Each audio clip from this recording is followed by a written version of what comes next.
हाँ तो दोस्तों अब आ गया अपने पास में सबसे ज्यादा इंपॉर्टेंट तो पीरियोडिक टेबल था और उसके बाद में दूसरा फंडा है रिएक्टिविटी सीरीज।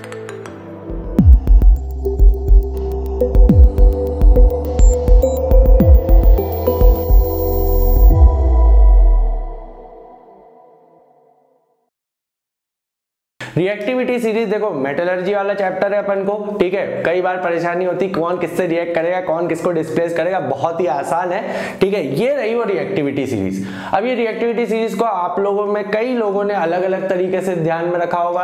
आज मैं आपको इसकी भी जो है ट्रिक बता देता हूँ, ठीक है। तो भाई आपको याद रहेगा ये मैंने अपने तरीके से ट्रिक बनाई है। तो ये भाई ये जो ट्रिक है, ठीक है, इसमें भी कुछ नहीं करना है, ठीक है। इसको अपन को 4 टुकड़ों में तोड़ना है, ठीक है। 4 टुकड़ों में तोड़ लेते चलो।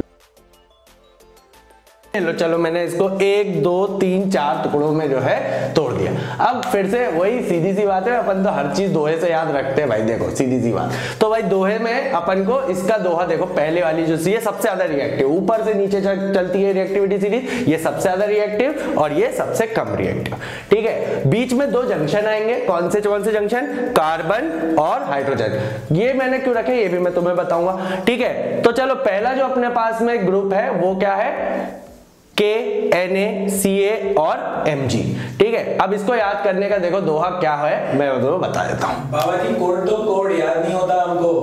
अरे सब देंगे, रुक तो जाओ। चलो इसके बाद में पहला जो है अपने पास में, इसको याद करने की जो सेंटेंस है या जो भी दोहा, जो भी आप इसको बोलना चाहें, वो ये रहा, कनक का मग। लो भाई कनक है, कनक का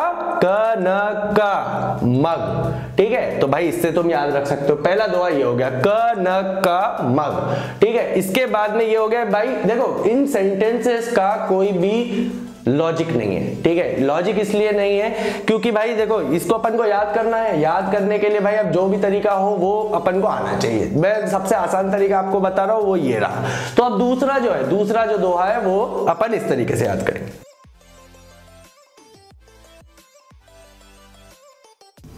दूसरे को याद करने के लिए भाई सीधा बोल दो आलसी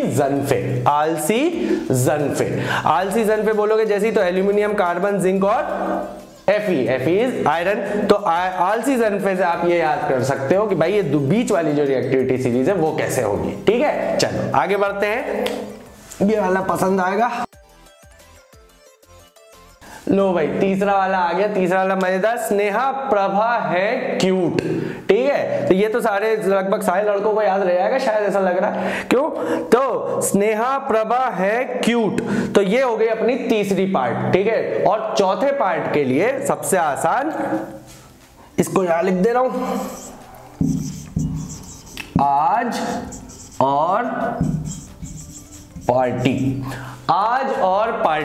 ठीक है। आज और पार्टी, लेकिन आप लोगों को अभी पार्टी नहीं करना, अभी बैठ के पढ़ने का समय है, ठीक है। पार्टी वार्टी जो है सब एग्जाम के बाद होगी, समझ में? बाबा जी कनक स्नेहा प्रभा के बारे में बात कर रहे हैं और बोल रहे हो पार्टी मत करो। पार्टी तो बनती है। अरे अभी नहीं बनेगी पार्टी, अभी पार्टी करोगे तो फिर वहां जाके रहोगे, ठीक है। तो अभी भाई पेन और पेपर लेके बैठो और ये सारी चीजें जो है अपनी कॉपी में नोट करते जाओ, ठीक है। तो भाई ये हो गई अपनी reactivity series. Reactivity series basically हमको ये बताती है कि कौन सा एलिमेंट किस एलिमेंट को उसके सॉल्ट सोल्यूशन में से या उसकी ओर में से या उसकी सल्फाइड में से उसको क्या करेगा, रिप्लेस करेगा, सब्स्टिट्यूट करेगा। तो भाई ये रहा, एक बार फिर से रिपीट कर देता हूं, कनक का मग, आलसी जनफे, स्नेहा प्रभा है क्यूट और आज और पार्टी।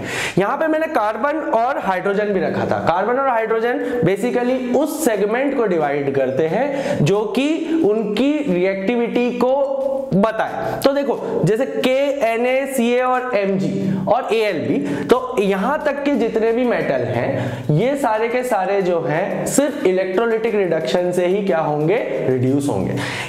जिंक, आयरन, टिन और लेड, ये सारे के सारे जो भी होंगे, ठीक है, ये जो है इनको आप कार्बन इनको रिड्यूस कर सकता है क्योंकि कार्बन के ऊपर है, राइट। और इसके बाद में कॉपर, Ag, Au और Pt, ठीक है, ये सारे के सारे जो है इनको आप सिर्फ हीट कर दोगे तो ही वो क्या कर जाएंगे, रिड्यूस कर जाएंगे। तो ये इसका इंप्लीकेशन है, ये हमको याद रखना चाहिए। और ये अगर तैयार हो गया तो भाई पूरा का पूरा एक्सट्रैक्शन जो है वो आसानी से समझ में आ जाएगा।